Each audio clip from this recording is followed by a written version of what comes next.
Welcome to the Shipping Podcast, where I meet interesting maritime professionals sharing their passion for the shipping industry and their everyday job. I am your host. My name is Lena Gothberg. Hello, Shipping Podcast lovers, and welcome to the 147th episode of the Shipping Podcast.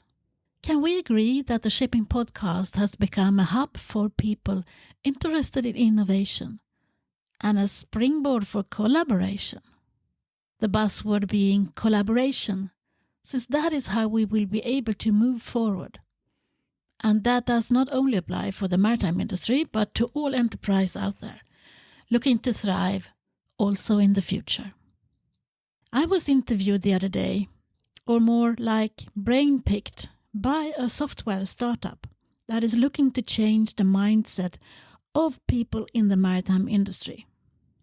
For that reason, I was asked to speak about how the maritime industry looks upon innovation and technical development, and how we gather experience from various parts of the industry.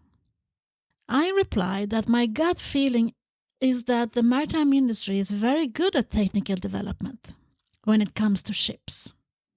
It's usually cutting-edge technique that is significant. Maybe not so cutting-edge if it's a 20-year-old ship, but when it was delivered and when it's upgraded, it's always with the latest developments. But the question of how to reap the experience of the seafarers, I did not really have a good reply to that. I have never been at sea, so maybe I should not pretend to be an expert either, but from what I understand, it's still hard to get new ideas from the ship to the technical department because of the hierarchy built into almost everything that we do. I might be wrong. I hope I'm wrong, and that seafarers find it easy to share their ideas with a land-based organization. In Sweden, there is this foundation that encourages seafarers to share when they come up with a great and brilliant idea of how to further develop tools that they use in their everyday jobs to improve their working environment, to make it safer and more efficient. The seafarers send in their ideas and the best suggestions, and they get a monetary reward if there is something that could save money, lives, or time spent. I have not heard about any other way that ship owners share their technical ideas outside their own companies. It's often looked upon as trade secrets. So how could seafarers share ideas and solutions for a more safe working environment with other seafarers on, let's say, a specific type of ship? Can that be done? I don't know.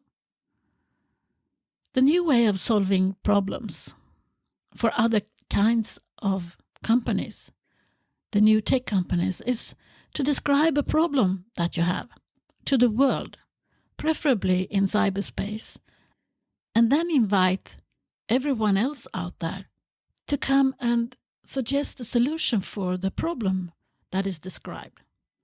That is the new way that the tech companies are working. So the question from the software company interviewing me was, how can that way of thinking be implemented into the maritime industry? I had to think about that. We have a tradition of keeping the cards close and not share ideas or thoughts outside a small group of people who has been given the task to develop things for the future inside each and every company. That is a mindset. And as we all know, mindsets are hard to change. But I think that the pandemic has shown to us that also the maritime industry needs to change its mindset. Before I go on, can I just say that there are a lot of forward-thinking people out there, many of which I have invited to the Shipping Podcast, who has already adopted the new way of thinking and have reached success. I admire them and I see them as the superheroes of our industry. They are at the forefront of the changes that we need to adapt. As I said, I think the pandemic has shown us that the business can be done in another way. Digital tools are useful. AI is here to stay. Everything that goes hand in hand with developing a sustainable industry for the future. The mindset has to change. That is a fact. We need to be more open to collaboration, to share knowledge, which is not the same as sharing trade secrets. But it's a way to reach further and to come out alive on the other side. Unexpected collaborations are the way forward. We need to start with collaborations in this industry before we maybe can be able to see some unexpected collaborations. And I cannot just throw out collaboration as a prompt without adding the fact that I think collaboration is possible if you're not prestigious. May I then add that I have met more men with prestige than women. That is just an additional argument for recruiting women to the industry, but more important, to executive positions within the maritime industry. I'm just saying. I want to close this episode with a few words from a fellow podcaster, an angel investor and a startup advisor. His name is Tim Ferriss, and he said, "Your network is your net worth." A few episodes ago, I asked the listeners to send me a photo of themselves when listening to the Shipping Podcast, or post in social media and tag it with Shipping Podcast, because I want to show the variety of people listening to this. I'm happy to report that I am receiving photos to hello@shippingpodcast.com and through LinkedIn, Messenger and WhatsApp. I'm very grateful to you who is sharing with me who you are and where you listen. That gives me energy to go on and to feel proud of the work I'm putting in to give you something to listen to every other Friday. Keep them coming. I'm planning to use the photos for the coming year. Thank you very much. This was it for this time.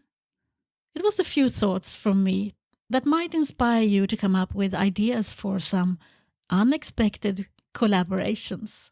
Until the next time, from me to you, over and out. Thank you for listening to the Shipping Podcast. Don't forget to tell everyone that you meet that there is a Shipping Podcast available and that they should download it and listen to the maritime professionals who are sharing their passion for the shipping industry.